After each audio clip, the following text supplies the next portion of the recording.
So, welcome to our pilot episode of Inside Voice. And this one, if you can't tell by my tone, I had to lay down to record this one because this is heavy, at least for me. This whole episode is going to be about unlearning owedness. Okay? When gratitude feels like obligation. Because imagine at my 47 years of life, I still have to struggle between knowing when enough is enough of something or someone and relating that to somehow being ungrateful, right? So, unlearning owedness, or when gratitude feels like obligation. So, this is something that I have been processing. It's a pattern that I've been processing for most of my life. It has followed me in almost every situation, relationship, dynamic that I have found myself or put myself in because of where the roots for this were actually laid. And so, as I'm unpacking that and still working through it, it occurred to me that this is an issue that I know a lot of people, especially in my age range, are struggling with because of how we were raised. So, the way obligation and gratitude became blurred for me was in my childhood. And that confusion has really drastically shaped and reshaped my boundaries as an adult. So, for example, even the language that I use when I'm thinking about situations that I want to disengage from, I find myself saying, well, at least, or I should be grateful that, and all this other stuff. And it's a problem. It's a problem. So I find myself reflecting on how feeling thankful, I'm making air quotes over here, often turns into feeling indebted to someone or something, and how it's made it difficult to know when I should rest, or when I should say no, or when I should put something down and walk away. And so, this idea of having this sense of obligation or owing someone or something our time, our energy, our attention, even when we don't have it to give, is in itself some form of gratitude. Or when we don't want to do it, we are somehow ungrateful, is a programming error. And I have been able to at least figure out where it stems from in me. Like I said, I know it comes from childhood. At 47 years old, there are a lot of things that I don't remember. Things that just don't even make it to the short term, right? But I can remember as clear as day when I was 8 years old, and it was the most upset my mother had ever been with me. And her exact words were, "After all that I do for you." I remember another instance when I was 11. No, I was in high school, maybe 14. And my mother was upset with me about something else because, as you can imagine, I was the teenager that quietly rebelled. I didn't argue with you. I didn't disrespect you to your face. But I definitely wasn't going to do everything that you wanted me to do if you weren't seeing, understanding, feeling, and trying to work with me, right? Like I'm still a reciprocal person in that regard. You got to be making some strides. I've always been that way. And yeah, my mom's go-to response was, after all I do for you, or, oh, why do you do this to me? Your sister doesn't do this to me. But my sister was the one that would argue and disrespect you to your face and all this other stuff. It was crazy. It was crazy. I digress. Point being, it came from my childhood. My mom was the disciplinarian, and she disciplined more with words than with anything else, unless, you push the boundary.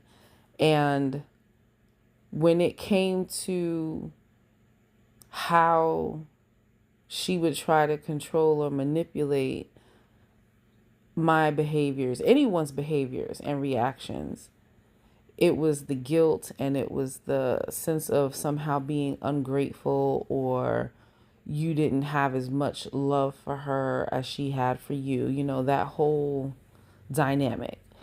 And of course, as children, we don't really have the vocabulary, the understanding, the life experience to know what these things are. And so it just becomes part of our programming. And so for me, of all the things that I've worked through and all the things that have come to the surface, this idea of indebtedness, and when I no longer want to participate, or when I'm exhausted of something, or when I have grown, healed, and evolved beyond certain dynamics, I'm always plagued with this, oh, but, am I being ungrateful? Or I should be glad because of this, or well, at least that. And I want to get rid of this so bad. I am so sick of it. I am so sick of feeling like I owe people for doing what the fuck they're supposed to do. Or like I owe people my attention, my time, my energy when I don't have it to give, or when, depending on their role or and position in my life, they aren't doing their part to see, feel, understand me as a whole person and support me as a whole person and ensure that I have something to give. Like, if anything, they owe me, right? Like, have you, like, I wonder, have you or anybody else thought about this? Like, of all the people that you may subconsciously feel indebted to, they probably owe you way more that they haven't even acknowledged. If we're collecting debts here, right? But at the same time, this isn't about assigning blame, right? It's about noticing what we learned and how it has showed up in our lives, what it would look like or what it needs to look like to reparent ourselves with more clarity, compassion, and choice. So this whole idea of owing anything as a way of showing our gratitude, we know it's wrong, but how do we fix it, right? And that's where I find myself, where I'm taking the steps. I've been in therapy for about little over 2 years now, actually. I started therapy in June of 2023. And it wasn't until I started therapy that a lot of these things started coming up to the surface, because in therapy, I was willing and able to be completely honest and vulnerable about these same types of thoughts. My inside voice now had an audience beside my own consciousness that was able to help me cipher out the truth from the lies. And I kid you not, I'm not a crier. And anybody who knows me personally knows that I'm not a big crier. It takes a lot to get me to tears. And that first therapy session and the clarity, compassion, and validation that I got from my therapist, I cried for a solid hour. Couldn't even drive home. Had to sit in the car and contain myself before I turned that engine on. Because when these things come up, because of how long they have been settled in us and because of how long we have been functioning on these erroneous programs and scripts, when that load comes off and it's visible, you can see it for what it really is. It's a shock and a relief all at the same time. I'll be so glad when I get a shock and relief from the realization that this idea of indebtedness and gratitude equating somehow to obligation comes off of me. And so, with that being said, because I do want to keep these episodes short and I want you to have time to process, go back and listen and follow the prompts, because there are going to be some journaling prompts that I'm going to drop down here for you too. I want you, if you are someone who's ever stayed too long, carried too much, or you struggle to recognize your own limits, you're not alone. This inside voice conversation that I'm having is a conversation with and for you too. Because again, how many of us are having this inner dialogue and this confusion and these mental, emotional, energetic struggles, all because we know we're done with something. We know that we have had enough. We know that the dynamic has changed. It's not working. We've outgrown them. Hell, maybe they've outgrown us, right? Because that can happen. We know it's no longer a good fit, and we keep forcing the fit, not because we're afraid of change, because that has become a blanket understanding, but because of something a lot deeper, which is this idea that we owe somebody something. We owe someone to the point of our own exhaustion. We owe undeserving people and unhealthy, toxic dynamics. What exactly? When you say it out loud, it sounds really crazy, but this is where we find ourselves. And these are things that we have to unlearn. So, unlearning owedness. All right. This is what I'm focusing on going into this new moon energy. And here's some things for you to consider. If you like to journal, I have a bank of approaches that you can focus on and use. So if you want to focus on healing and reparenting, and exploring more of this sense of obligation versus gratitude, ask yourself these questions. Where in my life do I feel grateful and heavy at the same time? What do I feel I owe, and where did I learn that belief? When did gratitude start to feel like a responsibility instead of a choice? If you want to delve more deeply into your childhood roots, which is where I'm going to be at, I get sick of being here, but I'm go there anyway. You can ask yourself, what did I learn about love, help, or care growing up? Was gratitude expected of me or offered freely? Ooh, that's a good one. That one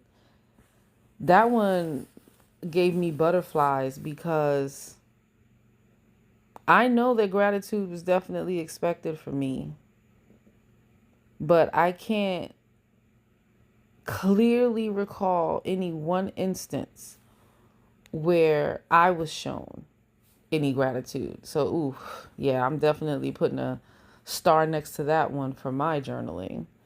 Another question you can ask related to childhood is, what did being thankful look like in my childhood home? I would even add, did it exist? Okay. If you want to delve deeper into boundaries and permission, you can ask yourself, where have I stayed past my capacity because leaving felt ungrateful? Oof, Jesus. What might change if gratitude didn't require sacrifice? Wow. What am I allowed to put down even if I'm thankful for it? Okay, can I be transparent? So I love using AI even though it's bad for the environment, and some would argue it's bad for our intelligence, but listen, sometimes, especially when we're struggling, we're low spoon. We don't have the mental capacity. And so I just asked AI for some assistance with these prompts, and I promise you, I did not pre-read them before I went to record this episode. Okay, I'm looking at them for the first time as I am sharing them with you, and I gotta tell you, I'm going to be doing a lot of writing during this weekend and this new moon cycle. And let me also interject that if you're not a writer, like if you're not someone who writes in a journal, voice notes count. Okay, pull out the recording app on your phone and just go for it and listen and do whatever you have to do, because the point here with journaling, maybe you need to doodle it out. Maybe you're someone who's more visuals or a picture person.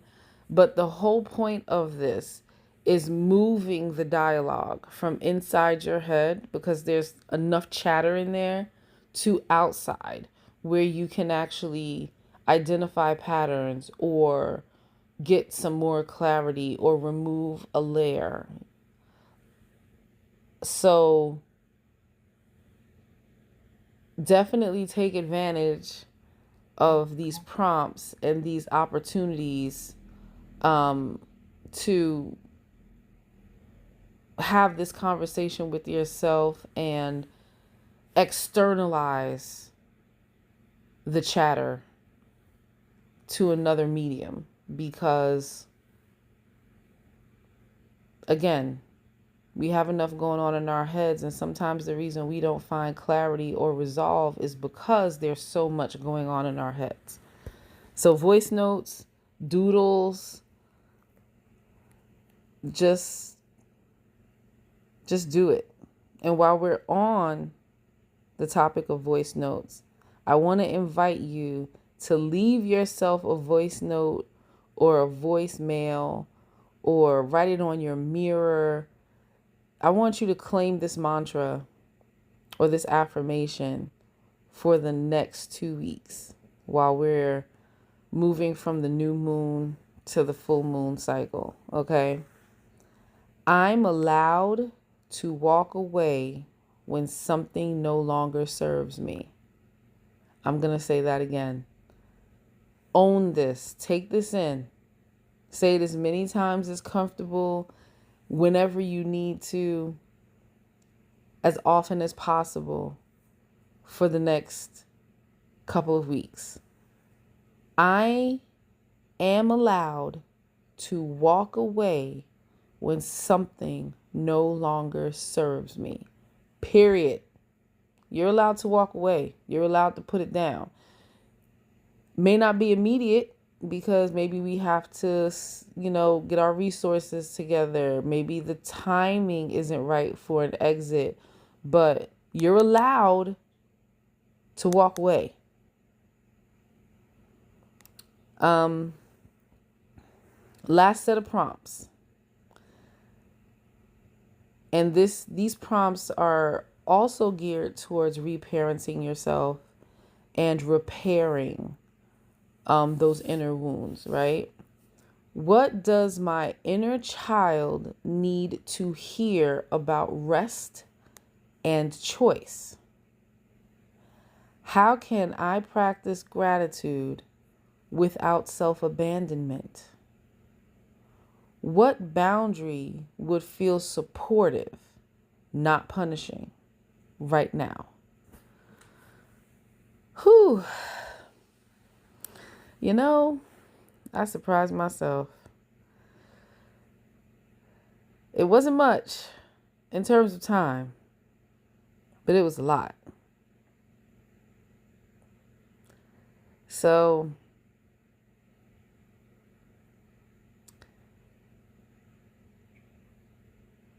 as you sit with whatever resonated with you in this episode,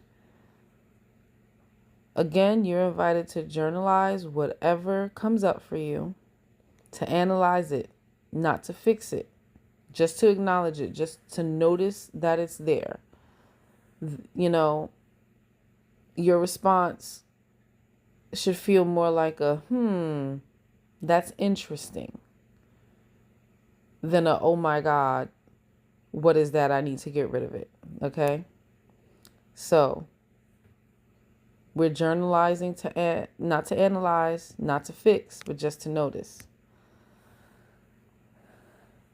Your journaling, again, might look like writing, leaving yourself a voice note, doodling or drawing pictures, sitting quietly with whatever feelings come up for you that want and need that space to just be.